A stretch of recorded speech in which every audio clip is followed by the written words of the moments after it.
Hi everybody, welcome to our 4 o'clock live. I am here today with Brett Johns. Brett Johns in the house. Say hey to everybody out there. Hey. So you're a dad. I am. And you're a husband. I am. And you have a business. I do. And you do triathlons. Yeah. Okay, yeah. so how do you manage your time and have your balance? That is the key, right? Is balance. And a lot of trial and error. I'm a little bit of an addict, so I get really obsessive about things, and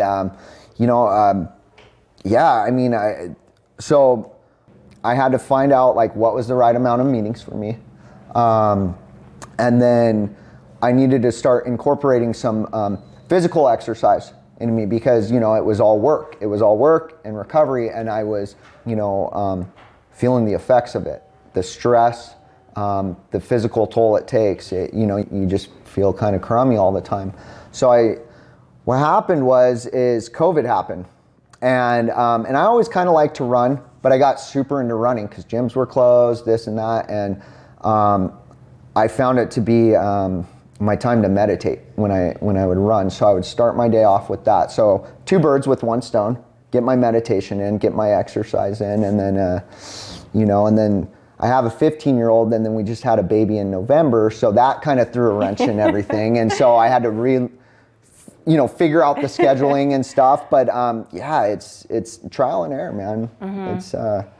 But it's important. Yeah, I think, and I hear you said that you listen to your body, and I think that's so important for people, especially newly sober, to really listen. And understand what's going on with them and how they need to balance their lives, because as addicts we do go 100%. Yeah. We'll go 150%. Yeah. You know what I mean? Until we go, I can't do this. And at that point, you could have an emotional relapse. You could get burnt out. Yeah. You have your breakdown. So listening to your body, and you could feel it, like you had the symptoms that you needed to do other things. And I love how you said that. You could meditate while you were running. Mm-hmm. And for me, I meditate in motion as well. Mm-hmm. And I think a lot of people out there get really scared of like prayer and meditation because they think they have to just be still, right, and clear their mind and do it. And it's hard. It is. I've never been able to do it. No. And so being able to run and do it, for anybody out there that's struggling, try that. Yeah. So how did it start for you? Like, would you just start meditating as you're running? Do you do a little prayer before, or how did it work? So I usually say a little prayer as I'm drinking. I always start my day off with a cup of coffee before I do anything else. I kind of have to. And I usually kind of talk to God during that time as I'm waking up. And then I'll throw on my shoes, I'll go on a jog or something. And I didn't even realize I was meditating at first. But what it was I was so, like, everything was pushed out. All the thoughts and all this, because especially in the beginning, running was really hard, and it took every single bit of my energy and my focus just to do that run. And then I realized I was kind of really just, focusing in all my attention onto one thing, and I kind of built off that and just started really like meditating from it and pushing everything out and just focusing on what the, tasks were today and everything. And, yeah, it was kind of cool. It just kind of happened organically. I love that. Mm-hmm. Yeah, go out, do something you enjoy, and just let it flow organically. Yeah. So what would you say are the benefits of working a program of recovery with your marriage and having children? Oh, man, a lot. So number one, I think, is learning to think before you speak, right? Absolutely. Right? I mean, that was a big one. Yes. To pause. Exactly. I'm learning that. Yeah. It's a tough one, right? And I fall short of it all the time. Yeah. Being quick to make amends when you do something you shouldn't have done, whether it's with your significant other, your kids, especially with your kids too. Mm-hmm. I didn't experience a lot of that with like my stepdad at the time. He was never wrong. I never heard him apologize once. And so I really learned, that it's, you should admit when you're wrong to your children.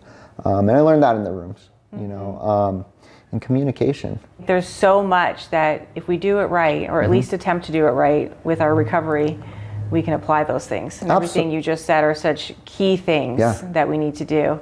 Okay, so tell us where you work now. So now I am a partner at True Life Recovery. It is a 6-bed detox in Fountain Valley. Okay. It's awesome, and it's been really rewarding being like boots on the ground, like right there, on the front lines of it. And I just love it. Yeah. I love it. It has relit my passion for doing what I do. I remember detox. I remember every little bit of detox, and you remember the staff. Yeah. Like more than anything, for me, it was the staff. Yeah. And you come in there and you can smell there's someone cooking in the kitchen, and there's a beautiful backyard, and there's dogs possibly running around. Always. Staff always has dogs on site. running around, and you just feel like, oh, I can breathe, I'm home, and I can rest, and I'm okay, and I'm safe. So I love the house. Thank you. And that's one of the things that I've gotten a lot of feedback from clients that have gone through there is, and it really warmed my heart. They said, it felt like home, and I haven't had home in a long time. And I mean, you can't beat that. That's a really good feeling, because I know what that feeling is. Having those memories when you're little, and you can smell the food, and just dishes in the kitchen, and people talking, and absolutely. Yeah, it's a really cool culture we have over there. It's just, and that's the way I want to keep it. It's home. So how do people find you? So we, I mean, a lot of people know me, but we're on online and everything. We're starting to boost up our social media. Website? Yeah, we got our website. What is it? TrueLifeRecovery.com. Okay. Those sorts of things, and we are a pet-friendly detox, so we're looking to work with some fosters and some adoption agencies in the area to be a resource for other people as well. Amazing.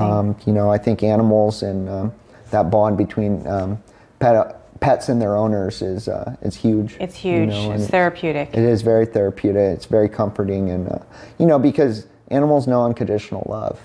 Yeah. And they show unconditional love, and that's what we need when we're new. I mean, that's what we need at all times, but especially when we're new. Yeah, we need that comfort. Yeah, because a lot of times, at least for myself, I didn't love myself when I got clean. Me neither. Yeah, but those dogs will love us. No matter what. No matter what. Well, thank you so much for coming on the show. You're amazing. Thank you. All right, you guys. We'll see you next time. Bye.